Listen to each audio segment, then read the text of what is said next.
Sobrang nakakaumay na nga ang araw-araw karne, kaya mga mi, tara samahan niyo ako, maggigisa ako ng patola tapos may miswa. At ito na nga mga mi, nagpainit na ako ng kasirola tapos nalagay natin yung mantika at bawang.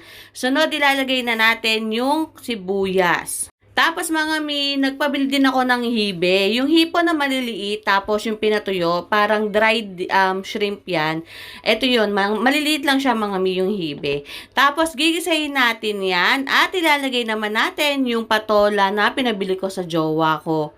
3 pirasong patola nga itong kanyang nabili, kaya ito igigisa na natin yan. Nakakasawa na rin kasi kapag araw-araw karne, manok ang inuulam. Kaya naman ito, naisipan kong magluto ng gulay. Wala namang problema sa mga alaga ko dahil kahit anong ulam nga ang aking iluto ay kinakain nila. Dalawa nga lang naman kasi ang pwede lang pagpilian mga mi, kung kakain ba sila o hindi. Char. Mabalik tayo sa nakasalang, naglagay ako ng konting pamintang powder mga mi, tapos haluhaluin natin maigi at maglalagay tayo dito ng 2 baso ng tubig.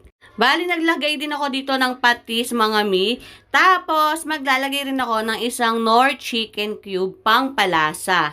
Dahil nga sinabawan natin yan mga mi, mas sasarap yan kapag nilagyan natin ng Knorr chicken cube.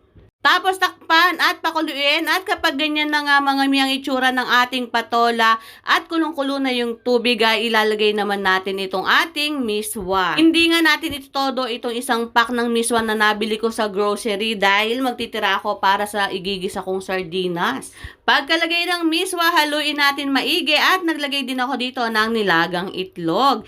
And charan, ayan na ang ating ginisang patola na may miswa. Hindi ko alam kung ginisang patola nga ang tawag niyan sa inyo mga mi dahil sa amin, kinalakihan ko na ganun ang tawag niyan kahit may sabaw. Char. Pagkatapos mga mi, ito igigisa ko din naman itong nabili kong burong kapampangan sa aking tito. Masyado kasing plain yung ginisang patola.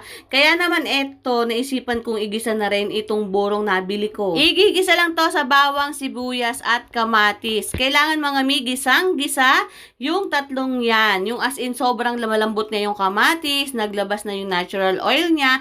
Tapos, saka natin ilalagay yung burong kapampangan. At saka, pamintang powder na lang yung ilalagay kong pangtimpla rito kasi nga, timplado na yung buro na yan. Sa mga hindi pa nakakakain ng buro mga mi, ay nako, itry nyo na. Kahit hindi masyadong maganda yung amoy nito, talagang napakasarap niyan.